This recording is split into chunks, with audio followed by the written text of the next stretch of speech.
มองประสบสายตาดังมันถึกหมุนครั้งเห็นน้องยางผ่านมาบ้านไปไอ้อกหวันไหวคิดน้อยใจถึงมาเสียเฝ้า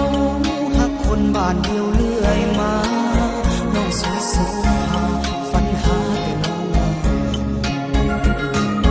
แอบหักน้องมาตั้งแต่นานบอกกะหารหายบรรจงจานศักดิ์ศรีน้องเศร้ามองจำต้องฝืนทนดังคนพิการน้องอย่าให้อายคอยเห็นใจหน่อยเถิดนะคน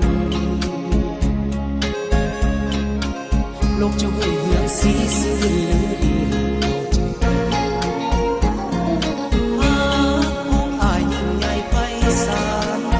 ส่วนนี้นี่หลังขอมอบให้น้อง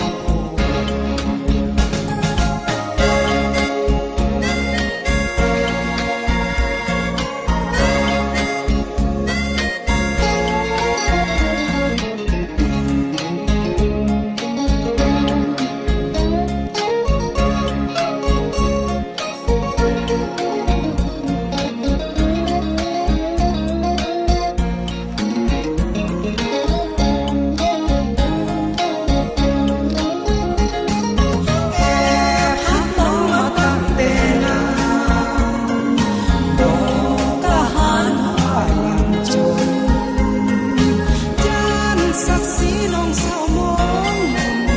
จำต้องฝืนทนดังคนพิการน้องอย่าให้อายคอยเห็นใจหน่อยเถิดนะคน